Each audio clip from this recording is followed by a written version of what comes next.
Bienvenidos al primer episodio de Me importa un órgano, un podcast pensado para hablar de salud, hablar relajadamente y para que cualquier persona pueda aprender de salud y de forma entretenida, ¿ya?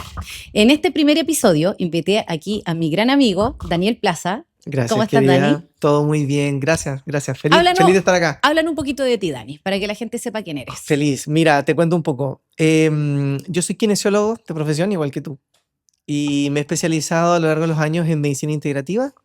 Todo lo que tiene que ver con un abordaje natural, holístico de la persona. Con holístico no me refiero a esotérico. A la Pachamama No, ni y a a la, los cuarzos, ni a nada de eso, sino que me refiero a abordar a la persona desde lo emocional, nutricional, desde lo biológico, pero en 360 grados. de forma integral. Completamente.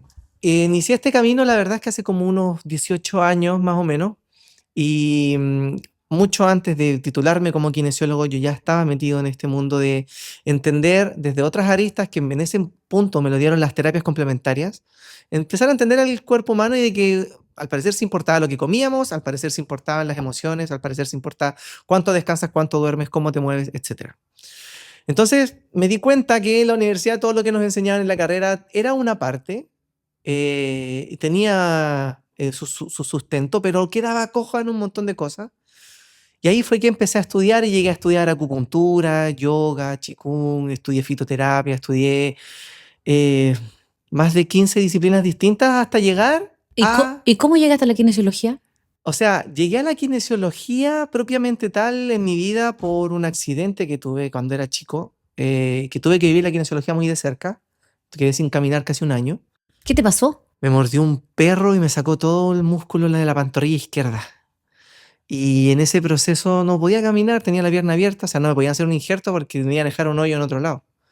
Entonces, como viví con la pierna abierta, que fue súper traumático, imagínate lo que puede ser por niños de 10 Oye, no años. tenía idea. Niño de 10 años vivir con eso fue terrible. Entonces yo después, cuando ya era más grande, llegué a estudiar kine, un poco como para devolver la mano, ¿cachai? Y el tema es que en mi historia, a mí lo que me pasó fue que nadie se preocupó de lo emocional, de la inserción social, de si lo que comía me hacía bien o me hacía mal. Y quizás no existía la visión en ese momento, pero yo siempre crecí pensando en que sí influía.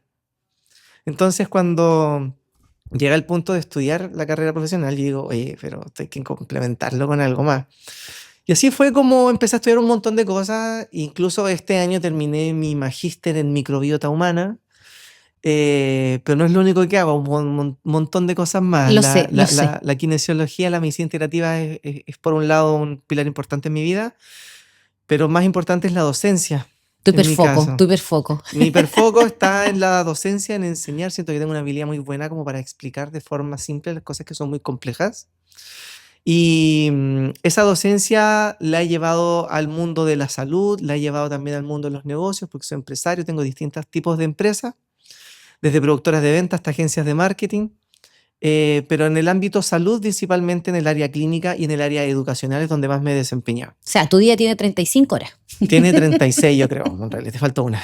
Y la verdad es que si hay algo que yo he recapitulado después de todo esto, es que literalmente la gente lo que busca es un resultado muy claro en su vida, que es estar bien. Le da lo mismo el cómo, le importa un órgano, el cómo, sino que lo que quieren es encontrar salud. Y pasa que van a un médico que les da una pastilla. Después son derivados a otro médico que solamente ve un órgano, no ve otra cosa. Van a un profesional que se enfoca solo en el peso, o van a un kinesiólogo que solamente le hace un masaje y le pone corriente, y nadie lo vio de forma completa. Todos vieron un diagnóstico. Ahí viene el infarto, ahí viene la diabetes, ahí viene el esguince, pero no lo ven como una persona. Bueno, a mí me pasa algo muy parecido. Yo partí haciendo, o sea, tratando desde la kinesiología, después me especialicé en la osteopatía, que es más físico, más manual, muy basado en la anatomía y la fisiología, pero yo me daba cuenta que, por ejemplo, si atendía al paciente y le hacía terapia visceral por una gastritis, por un colon o algo así, mejoraban un par de días y después volvían un poco mejor o igual, po. Entonces ahí me di cuenta que si no mejorábamos la nutrición de ese paciente, iba a estar constantemente dándose vuelta en un círculo vicioso. Ya, el paciente muy obediente, hacía caso y se portaba bien y modificaba la alimentación. Mejoraba. pero había un porcentaje que no mejoraba. Y ahí yo me di cuenta en mi quehacer terapéutico que si no aprendía a gestionar el estrés, la alimentación no era suficiente. Son un montón de factores, lo que dices esto es súper cierto, pero hoy día podríamos decir que es más complejo de lo que se creía antes. Antes era como, oye, pero cambia tus hábitos. No, y súper Y fácil. simple, ¿Sabe cambia qué, tus señora? hábitos. Baje de peso, haga ejercicio y no pelee. Y no te Y decían listo, cómo. listo, ¿no? Y tú veías al doctor y esa era la Incluso, claro, indicación. incluso, por ejemplo, cuando hablamos de, mira, fúnenme si quieren con esto, pero en los nutricionistas, por ejemplo, yo he visto muchos nutricionistas decirte, mira, no comas comida chatarra porque con eso comida engorda. Está súper bien que se diga eso. Pero esa no es la solución final para que la persona baje de peso. Mira, hay un estudio muy interesante que se hizo con ratas. Ya, nos metemos en los estudios, nos pusimos Es que es súper entretenidos. interesante porque finalmente estos estudios pueden reflejar el comportamiento de la humanidad. No, pero yo conozco un par de ratas de 2 patas, no te preocupes. Te creo. Mira, ¿Qué pasó con las tú sabes ratitas? que las ratas de laboratorio tienen una característica para ser rata de laboratorio, que es que son libres de gérmenes, las esterilizan. No eso no lo Las sabía. ratas de laboratorio no tienen microbiota, no tienen gérmenes, no tienen virus, bacterias, no tienen nada. Paréntesis. Expliquémosle a la gente qué es la microbiota. Ok, la microbiota es el conjunto de microorganismos que coexisten contigo. Esta microbiota está en todo tu cuerpo. Existe microbiota en todas tus mucosas, o sea, en la boca, en la nariz, en Y los ojos. pueden ser bacterias, Pueden ser virus, pueden virus, ser hongos, pueden están ser todos reunidos. protozoos. Están todos coexistiendo de la misma forma que en una ciudad coexisten humanos, pájaros, perros y peces. O sea, en la microbiota tú tienes una biodiversidad mucho mayor a la densidad humana en el planeta. O sea, yo me acuerdo, lo que me quedó grabado cuando hice el diplomado de nutrición contigo, que por cada célula tenemos 8 bacterias. Aproximadamente. Entonces, Hoy día se cree que es menos, menos, pero aún así la relación no deja de ser 1:1, 1:2. o sea, más bacterias de lo que tenemos Siempre. Son demasiados los microorganismos que hay en un ser humano. O sea, piensa que en el planeta Tierra, ¿cuántos humanos hay en el planeta Tierra? ¿Hay 8 billones? ¿9 billones? o más. Ya. Pero ponle 10 billones de Ya, humanos cerremos en en el 10. planeta. ¿Ya? En un ser humano hay 100 trillones de bacterias. Wow.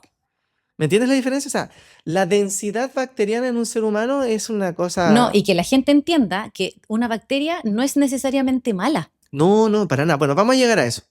El chiste es este. Se tomaron ratas de laboratorio que no tenían bacterias, no tenían esta microbiota. Ujú. Y se les dio a comer comida chatarra.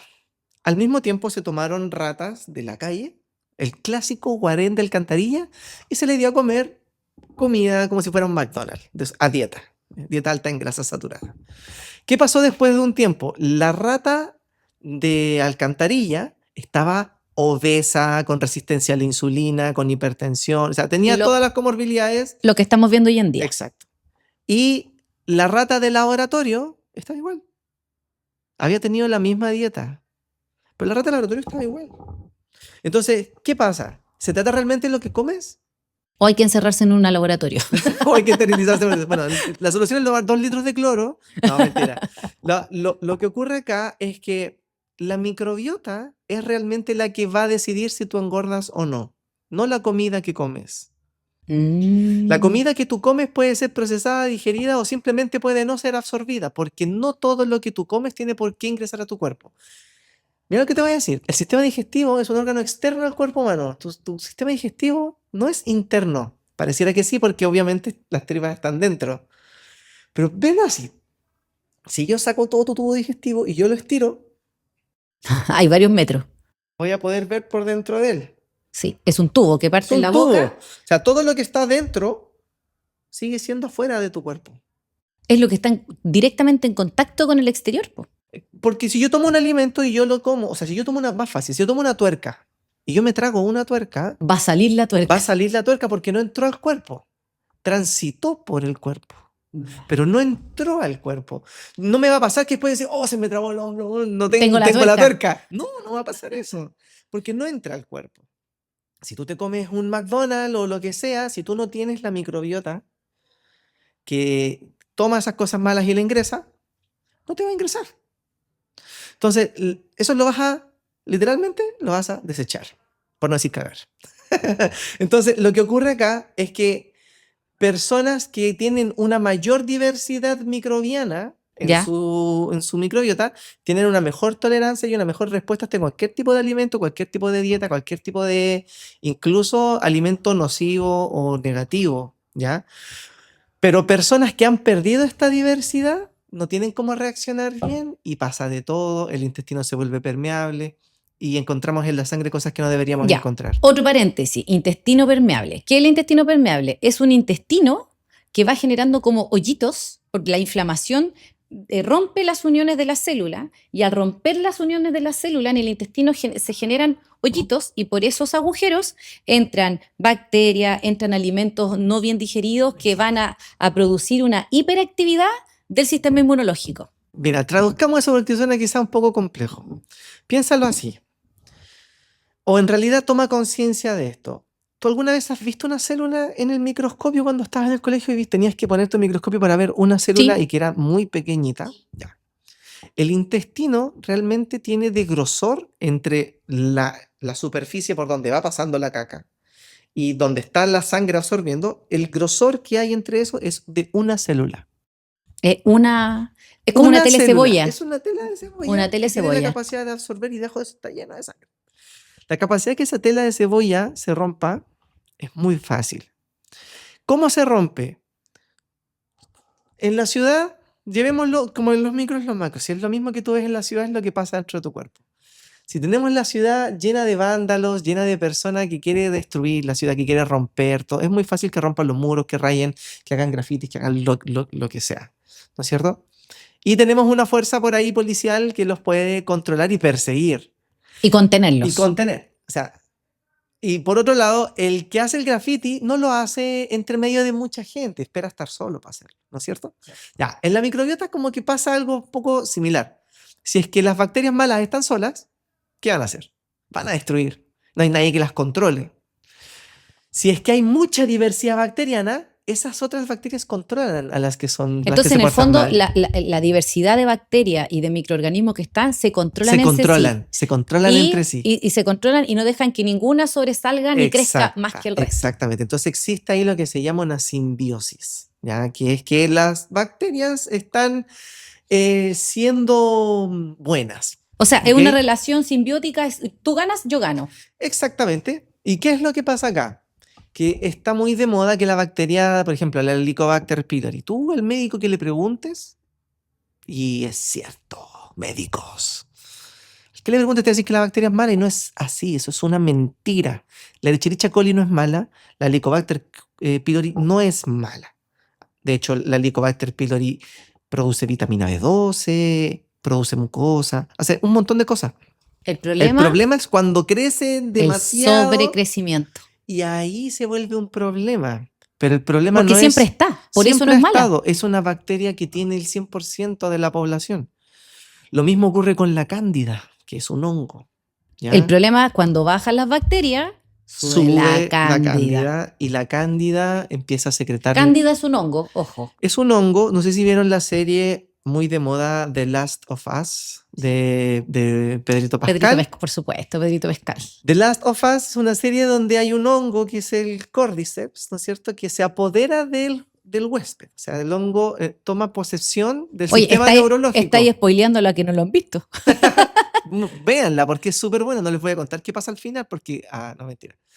Cuando estos hongos toman posesión de un organismo, que el Cordyceps sí lo puede hacer, pero en insectos, el organismo muere, pero se sigue moviendo o sigue existiendo gracias al hongo. En realidad es el hongo el que toma posesión del cuerpo. En el ser humano ocurre algo similar, pero a menor escala con la cándida. Por ejemplo, la cándida, quiero azúcar. Y voy yo y abro el refrigerador y saco un helado y me como un helado. Secreta neuropéptidos que hacen que tú quieras comer azúcar porque es de lo que se alimenta la cándida. Entonces la dieta anticándida no tiene azúcar, porque necesitamos que la cándida se muera de hambre. En el fondo antes de matarla, hay que matarla pero quitándole el hambre. Claro, entonces los médicos ¿qué hacen? Te dan medicamentos antifúngicos y antibióticos. Y ese es el problema. Están matando Las buenas. a las bacterias que te ayudan a controlar la cándida. Entonces, un correcto tratamiento anticándida debiese incluir probióticos en una etapa en particular que debe ser evaluada por un médico, Sí, pero no al ¿cierto? principio, porque si no hay una guerra ahí también de... Exacto, y una dieta muy en particular anticándida. Y ese tratamiento dura un montón de tiempo. La verdad es que hoy día las personas, Jessy, de hecho es muy bueno que estés haciendo este podcast. Te voy a preguntar más rato por qué llegaste a hacer esto, porque lo encuentro muy interesante. Pero hoy día se está dando una guerra invisible en que las personas están sobreviviendo a su día a día. Porque todo, como hemos perdido esta diversidad microbiana, tenemos una capacidad de irritación digestiva mucho más fácil. O sea, imagínate que tienes dos ampolletas unidas por un cable. Si yo a una ampolleta le subo la corriente, ¿qué va a pasar con la otra si están unidas por un cable? A la otra también le va a aumentar el voltaje, ¿no es cierto? Tu intestino y tu cerebro están unidos por un cable que se llama nervio vago, que es un nervio que nace en el cerebro y se llama vago no porque es flojo, sino porque divaga, se mueve por todos lados. Ah, yo pensé que era vago porque nos relaja. Y los, No. vagos, los vagos andan como relajados. No, se llama vago porque divaga. Recorre todo el cuerpo. Recorre absolutamente todo y no deja ningún rincón sin terminar de recorrer. Y de hecho, desde la osteopatía, ese es uno de los nervios que más trabajamos para poder equilibrar el sistema nervioso y el estrés. Déjame contarte la mala noticia de eso. No sirve de nada si no se acompaña de cambio de estilo de vida. Porque yo puedo hacer una técnica manual que momentáneamente genera un alivio, pero tú ya lo dijiste recién. Ha sido una técnica y después, ¿qué pasa? Vuelven igual. Y ese es el error de la kinesiología tradicional, que no buscamos transformar vidas, sino que buscamos tener una buena sesión. O un resultado más inmediato. Y no... muchas veces es deficiente ese resultado tan inmediato, porque necesitamos cambios sustanciales a largo plazo. Y ese fue el motivo por el cual yo al final terminé metiéndome en lo que estoy metida ahora, que en el fondo estudié kinesiología, algo me falta. Claro. La osteopatía llegó a mí de casualidad, empecé a aprender, me encantó porque aprendí con la osteopatía a mirar al individuo de forma integral, de un punto de vista físico, en el sentido de que un dolor de espalda no necesariamente se puede producir por una discopatía. Puede tener un origen en la próstata, en una cesárea o en el colon. En un colon irritable. Un colon irritable puede producir un dolor lumbar. Entonces, eso ya como que me llenó. Y de repente me voy dando cuenta que, chuta, trato el colon, trato la columna, mejora el dolor, pero resulta que al mes volvió a pasar. Y le vuelvo a evaluar el colon y vuelve a estar inflamado. Y ahí entendí la importancia de cambiar este hábito que te decía yo, que era la alimentación. Las técnicas manuales no cambian la microbiota, no cambian la bioquímica. O sea, es fundamental que el paciente se haga cargo de su alimentación y de su gestión emocional y del estrés. Exacto. El tema es que yo encuentro que hoy en día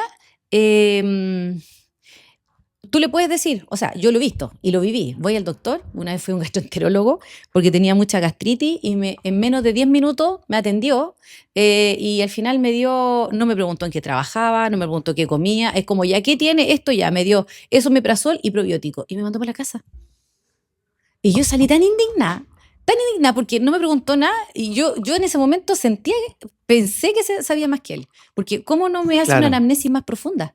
Entonces al final porque no es el fuerte de los médicos. No, entonces ¿qué pasó? Que hice este curso de nutrición, pero me di cuenta que el factor emocional es fundamental. ¿Por qué? Porque la emoción o el estrés van a alterar nuestra función a nivel cerebral, van a alterar la función del sistema nervioso y van a alterar al nervio vago, y el nervio vago va a alterar el sistema digestivo. Y vamos haciendo las conexiones. Claro. Ya, entonces, yo aprendí contigo en el diplomado que los chinos decían que el sistema digestivo era el segundo cerebro. Exactamente. Y de hecho no deja de ser cierto, en cantidad de neuronas es el órgano que sigue después del cerebro en cantidad de neuronas. O sea, el intestino tiene muchísimas neuronas. Muchísimas. Son cerca de 40, no sé si 40.000 o por ahí. Y el cerebro eran como 100.000 o 40 millones y 100 millones, pero era una relación muy alta. Una relación casi la mitad, ¿ya?, de lo que tiene el cerebro. Entonces, y las conexiones no necesariamente son cableadas en el caso del vago, porque hay sustancias químicas y hormonas que también relacionan el cerebro con el sistema digestivo. Sí, y aquí yo quiero hablar de la serotonina. Upa, Temazo. Temazo. La ¿Por qué? serotonina- ¿Por qué me interesa? Porque mucha gente, para que lo sepan ustedes en sus casas, mucha gente toma antidepresivos, ¿cierto? Por depresión o ansiolítico o porque tienen crisis de pánico, etcétera. Y la mayoría de los medicamentos que se toman, ¿La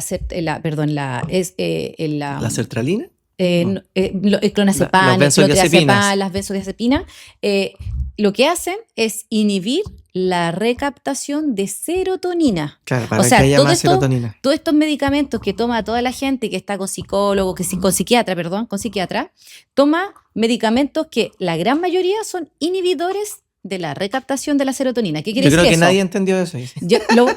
Lo voy a explicar ahora.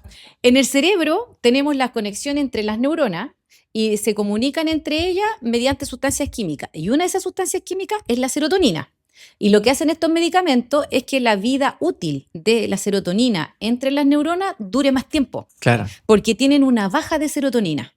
Ahora, lo que los médicos se dieron cuenta era que al dejar los medicamentos, la persona volvía a tener la sintomatología. Entonces, se empezaron a preguntar, ok, estamos haciendo que no se recapte esta serotonina, ¿no es cierto? Pero, ¿no será que la gente no produce? Y ese es el punto. Y tengo una vía, que es aumentar la vida útil de la serotonina. ¿Y qué pasa si aumento la producción de producción. serotonina? Y esto es lo importante, porque el 90% de la serotonina 95. ¿El? 95. Ah, ya, me subieron el porcentaje. El 95% de la serotonina se produce en el sistema digestivo. Exacto. Por lo tanto, Por las bacterias. por esta microbiota. Por lo tanto, la salud mental depende de la salud digestiva. Y esto la gente no lo sabe. No, y no se quieren hacer cargo.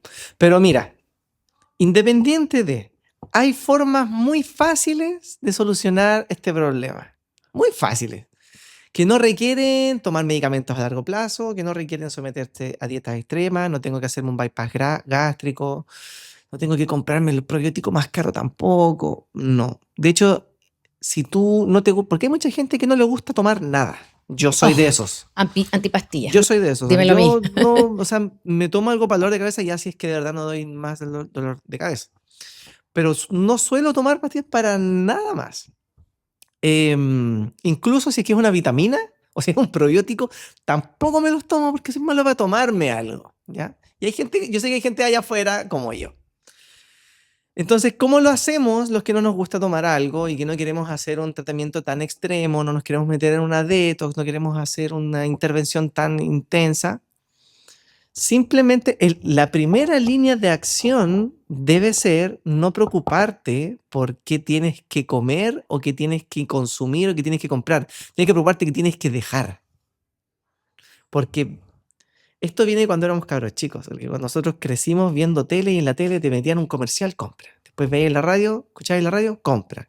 Y así siempre fue, hoy día tomáis el celular y todo te dice compra. Entonces inmediatamente cuando a la gente le pasa algo, ¿qué es inmediatamente lo que piensa? ¿Qué me tengo que comprar?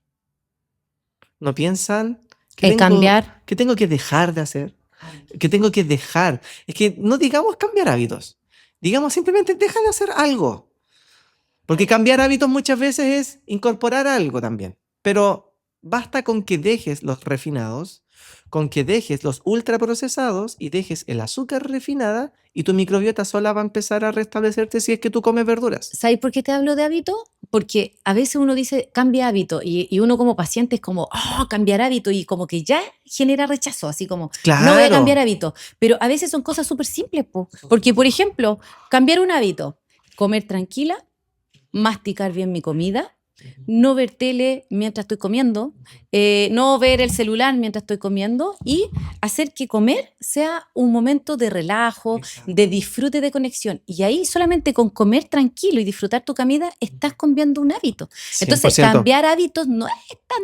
La gente No es lo ve tan como difícil. algo, ya deje de fumar. Ya, y obviamente es algo agresivo. Pero oiga, coma tranquilo, mastique bien, Mira, te voy a dar disfrute un la tip. comida, buen hábito. Voy a dar 2 tips claves. Si es que una persona quiere ser saludable, con 2 tips tú puedes ser muy saludable. A nivel como digestivo, como para iniciar un proceso de cambio. Primer tip, toma agua. Toma agua. Así de simple. O sea, toma agua de la mejor calidad posible. Y ojalá que no sea agua dura. ¿Sabéis qué? Más del 90% de mis pacientes toma menos de 1 litro de agua. Sí. Es impresionante.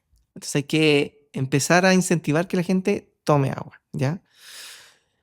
Ese es el primer gran cambio de la vida, pero el segundo te va a volar la cabeza. El segundo cambio es come sol. ¿Mira lo que te estoy diciendo? Come sol. Y tú le tienes que decir, o sea, tú tienes un paciente, o si que tú ahí que estás viendo, atiendes a alguien, dile a la gente, come sol. Y te van a decir, como la cara que pusiste tú, ¿qué me está diciendo este weón? Come sol. En Valparaíso había un puesto de papas fritas que se llama La Puerta del Sol. Nada que ver a esta cuestión que te estoy diciendo. Te fuiste pero para otro lado, mira. Que cada alimento que toque tu plato, que tú vayas a comer, da lo mismo la cantidad de alimentos que sean, pero que ese alimento haya tocado el sol en su formación, en su crecimiento. La diferencia entre una manzana y una papa. No, porque la papa tuvo hojas y recibió el sol igual, pero la diferencia entre una manzana y un pan, por ejemplo. La diferencia entre una galleta envasada o una hamburguesa que viene envasada, que fue elaborada en condiciones industriales, versus un huevo que es más natural igual, ¿no? Pero sobre todo vegetales. El principal error que cometen los chilenos, yo sé que te vas a sentir identificada probablemente. Los chilenos tienen problemas culturales y debido a esos problemas culturales se enferman, ¿ya? Por ejemplo, culturalmente... Somos buenos para el pan. Sí, somos buenos para el pan, pero supongamos que ya vamos a almorzar. Por lo general, la mitad del plato es un carbohidrato y la otra mitad es una proteína animal. Es así el tonto plato que si es que te queda espacio vas a tocar la ensalada. A lo picapiedra. ¿Cachai? Entonces, ese exceso de cantidad desproporcionada de macronutrientes, que carbohidratos y proteína, nos deja poco espacio para meter fibra y micronutrientes que son vitaminas y minerales. Yo actualmente le estoy dando como consejo a mis pacientes que comiencen con la ensalada. Es que yo te cambio incluso ese consejo. A ver, ¿por cuál? Por un Buddha Bowl. Saquen su celular y busquen Buddha Bowl, los que están ahí. ¿Ya? Un Buddha Bowl es un plato donde tienes todas las porciones en el mismo plato en porciones iguales. O sea, tú vas a poner en el plato una porción de legumbre, ¿Ya? Una porción de grasas saludables como palta o olivas o aceite de oliva, lo que sea, una porción de cereal integral, una porción de verdura cocida, una porción de verdura cruda. Tienes todo ahí. ¿Ya? Entonces, cuando comes, vas a comer todas las familias que tienes que comer en proporciones saludables. Ya. Versus partir con la ensalada, que la persona, si está esperando que el plato viene así, se va a servir un platito así de ensalada, porque después le viene así un plato. Entonces tampoco sirve tanto esa indicación, ¿entiendes? Lo mejor es el Buddha Bowl. Después googlea Buddha Bowl y te vas a ver las fotos y se ve, pero es que increíble, ¿cachai? Se ve atractivo. Atractivo tener la quinoa con la palta, con las berenjenas, con el repollo, el brócoli, o un poquito de carne desmenuzada, hummus en el centro, un topping, qué sé yo, semillitas entre medio. Se ve precioso, se ve increíble. Saludable, rico. Y todas las comidas podrían ser así. Y ahí hay otro error cultural. El chileno toma desayuno y toma once de la misma forma. Un pan con un té o con un café. Por lo tanto, de las 3 comidas duras del día, que son desayuno, almuerzo y cena, tenemos 2 comidas iguales y una altamente nutritiva. Que ese altamente nutritiva fue la mitad de carbohidrato, la mitad de proteína y sí te alcanzó verduras. Sí, absolutamente. Entonces, que la gente se dé cuenta, tú puedes desayunar lentejas, puedes desayunar quinoa, puedes desayunar lo que tú quieras. Es un tema cultural. El tecito con el pancito. Es un tema cultural y no hay problema mayor, y los nutricionistas lo saben, los nutriólogos y los médicos deberían saberlo. El té inhibe la absorción de todos los minerales con lo que te estáis comiendo acompañando. O sea, el té con té no absorbes hierro, no absorbes calcio, no absorbes... ¿Sabes cómo se lo explico yo a mis pacientes? Porque mis pacientes así como que, es que ¿sabe qué, señora? Usted tiene anemia, no tiene que tomar té. Y me miran con cara de, como dejar el marido, po. Entonces yo le digo, mire, usted cuando toma té y se da cuenta que la taza queda manchada con un café, sí. Me dicen, ya, esa misma manchita que queda en la taza recubre el intestino, esta capa de cebolla delgadita, y no deja que su cuerpo absorba el fierro y otros minerales. Entonces, no tiene que tomar té o tomar el té, porque nosotros somos buenos para el té negro, en horarios lejos de las comidas. Exactamente. Pero ¿sabes qué? Me he dado cuenta que si uno no le explica a la gente, es muy poco probable que sigan estas instrucciones. Pero cuando ya entiende, ahí ya le hace sentido. Al menos ya toman conciencia. La verdadera medicina es la toma de conciencia. O sea, da lo mismo la terapia que tú hagas. si tú haces que la persona, o sea, llega un paciente y tú no le explicaste nada, solamente lo manipulaste y la persona se fue, no le va a cambiar la vida. O ir al doctor y que te diga, ¿sabe qué, señora? Para sentirse mejor usted tiene que comer sano, hacer ejercicio y estresarse menos. Y para la casa. Deje al marido y para la casa. No, mira, para ser saludable finalmente no se requieren grandes cambios, no se requieren grandes cosas. De hecho, no tienes que incorporar nada, tienes que dejar lo malo y vas a ser saludable. O sea, cuando tú dejas de lado las cosas que son inflamatorias, y créeme, todo lo que viene adentro de un paquete sellado que tiene comercialmente un nombre y dice preservante, Ya no mira, tiene sol. y no solo eso, te voy a decir algo más que es más terrible aún. Si yo tomo una galleta, piensa en cualquier galleta del mercado, no vamos a spoilear ninguna, piensa en cualquier galleta del mercado. Y piensa en una manzana o un tomate. Dejemos los dos a la intemperie por 4 meses. ¿Qué va a pasar después? El tomate ya no existe, no hay nada. Se pudrió, Pero desapareció. esa galleta con chispas de chocolate sigue intacta. Oye, ¿yo viste? Pero espérate, ¿por qué está intacta? Si está hecha con maíz. Por los preservantes. Ok, pero ¿qué pasó en la Conservante. galleta? Ok, preservante, conservante. Pero quiero que entiendas que es un preservante y un conservante. ¿Qué fue lo que no pasó ahí? Putrefacción. No se hizo vida. Por lo tanto, lo que está ahí es un antivida, un antibiótico. ¿Y ese antibiótico cómo se llama? Preservante. O sea, no es un preservante, es un antibiótico. Antibiótico significa antivida, que no te genera vida, te mata lo que está vivo. Entonces, son tipos de antibióticos, pero que comercialmente son denominados preservantes. Me hiciste acordar, oye, que yo vi en redes sociales, no, heavy, yo en redes sociales vi una chica que mostró que creo que en el desorden de su pieza se le había quedado un paquete de McDonald's que tenía mínimo 3 años. Mínimo y 3 años. Estaba intacto. ¿Y sabes qué? Yo me caí de espalda.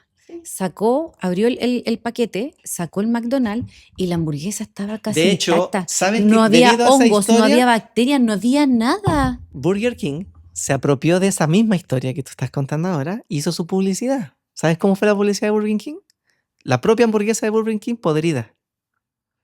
Mostrando que estaba hecho de elementos orgánicos. De elementos orgánicos de materiales Entonces, más naturales. Tú veías en la carretera la publicidad de Burger King con una hamburguesa podrida. Y decía, nosotros sí nos podrimos. Geniales. ¡Qué genio la mercadotecnia! ¡Qué genio!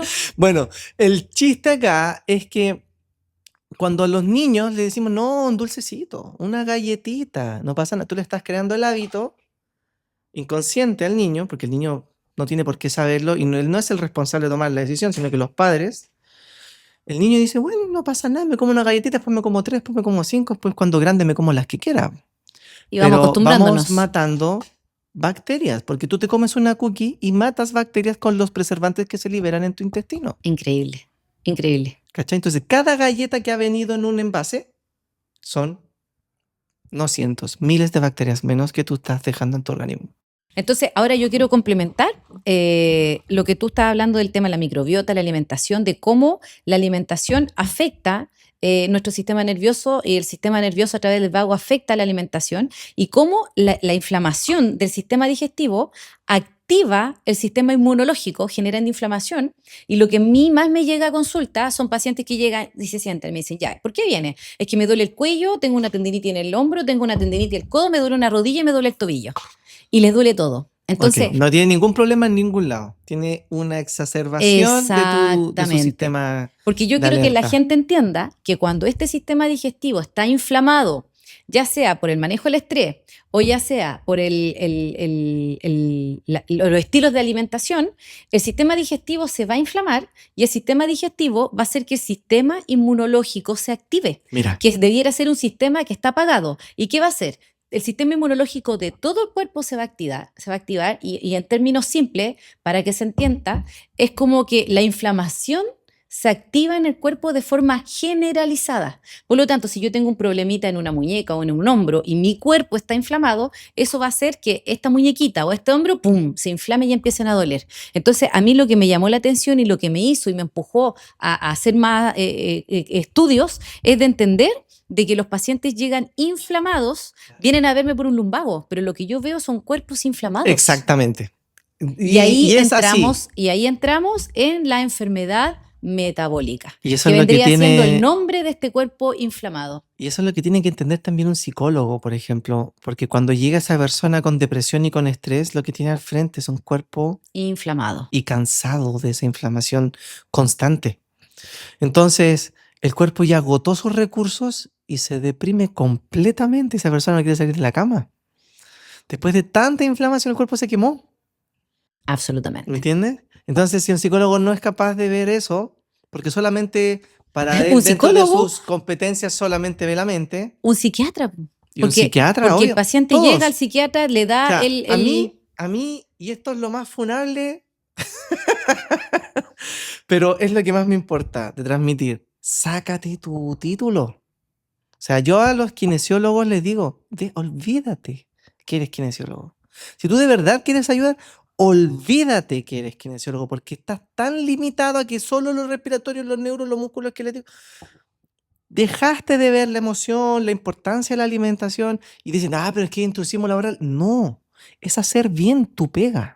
Uy, ahora el intrusismo, o sea, tenemos Pero es colegas que hablando de nutrición, hablando de todo lo que estamos conversando ahora, y por otro lado la salen única forma, los youtubers desprestigiándolos y atacando amigos, si lo da que lo mismo, ellos si esto va a no ser tienen una que guerra, hacerlo. va Es a una ser una guerra. guerra, son puntos de vista y somos libres de expresar nuestro punto de vista también. Pero acá el tema es que si es que no le hacemos ver a los profesionales la importancia de entender las otras disciplinas, o sea, para mí yo creo que es importante que los kinesiólogos, los psicólogos, los nutriólogos, los fonoaudiólogos, las enfermeras, todos entiendan microbiota. Y también es importante que los nutricionistas, los psicólogos entiendan la importancia de la fuerza muscular y del movimiento correcto y de lo que hace un kinesiólogo. O sea, pero si ellos no lo entienden, no van a saber derivar. Si yo no lo entiendo, no voy a saber derivar. Yo sí puedo aconsejar a alguien, y no creo que esté mal aconsejarle a alguien que tenga una vida más antiinflamatoria, siendo que un kinesiólogo de por sí no tendría por qué meterse ahí. Pero lo hago, ¿por qué? Porque quiero hacer bien mi kinesiología. ¿Me entiendes? Y si que doy cuenta de que necesita algo más, sé a quién la tengo que derivar. Entonces la invitación, y como para ir, yo creo que ya estamos como en el tiempo, parece, Sí, ¿no? vamos cerrando. Para ir como cerrando, creo que es importante de que todas las personas busquen a profesionales que sean integrativos. No se queden con alguien que ve solamente su área y que no tiene idea de lo que hace el Ya, y colega. hablemos algunos tips prácticos para poder, vamos uno a uno. Tip Ya. práctico: comer lento, masticar, tragar tranquilo. O sea, que comer sea un placer. Eso yo le indico a mis pacientes. ¿Qué le indicas tú? Perfecto. Vamos, distintos tips, ¿no? Sí. No pantallas o lentes rojos con filtro azul en las noches. Uy, maravilloso. Porque el sistema nervioso desregulado el otro día no anda bien y te inflamas entero. Tips: preocuparse de que el dormir sea de calidad. ¿Cómo? No pantalla de la noche. Ujú. Bajarle al estrés la noche haciendo actividades como meditar, agradecer, respirar. Algo tan simple como respirar para relajar el cuerpo y que el paciente pueda dormir. ¿Qué otro tips? Si te has tomado menos de 3 litros de agua al día, por castigo, haces 30 push-ups. A ver, repite eso. Castigo. Si te has tomado menos de 3, tú dices, ayer tomé menos de 3 litros de agua. Ok, hoy día me toca hacer 30 push-ups. De castigo. ¡Qué bueno! Otro Porque tips. te vas a obligar a tomar agua y a hacer push-ups. Otro tips. Yo le digo a los pacientes que se preocupen de ir al baño todos los días. ¿Ya? Algo tan simple. Todos los días yo diría ir al baño y hacer una longaniza, ¿ya? Por lo menos una vez al día, todos los días. Eso es lo normal. Porque así como yo como, tengo que botar las toxinas. No es normal ir al baño una vez cada día, ¿ya? Otro tips. Date 1 minuto al día de respiraciones profundas. Pucha, me ganaste el tips. Minuto. Un Un minuto minuto. al día de respiraciones profundas. Con eso ya oxigenaste lo que no te habías oxigenado en buen rato. Último tips, agradecer. Porque Qué está bueno. comprobado que cuando yo medito, respiro consciente, agradezco, rezar y orar activan las ondas cerebrales que apagan el sistema de alerta y el cuerpo se puede relajar. O sea, apago el estrés. Perfecto. Básicamente yo le digo a mis pacientes que tienen que aprender a ser de nuevo niños, a ser guaguas. Que Qué comer, difícil. cagar y dormir sea un placer. Puta, sería ideal. A la gente le cuesta, la verdad. Pero creo que hay que encontrar, no sé, lo dejo de tarea porque no da para hablarlo ahora, pero conectar con el Ikigai. No sé si has escuchado hablar de El eso. Ikigai, por supuesto. Conectar con tu Ikigai, que es conectar con tu propósito. Hoy día hay mucho, le puedes decir a ChatGPT, ayúdame a conectar con mi Ikigai. ChatGPT te va a hacer las preguntas necesarias para que entiendas en dónde debes estar para ser feliz. Así que vamos cerrando el tema. Querido amigo, gracias por acompañarnos en el primer episodio Oye, que de hacer una este invitación podcast. antes. Síganme en mi Instagram, daniplaza.coach. Participo de muchas actividades educativas relacionadas a salud y también relacionadas a emprendimientos, así que ahí pueden encontrar mucha información al respecto. Y también al Instagram, @pranaquine.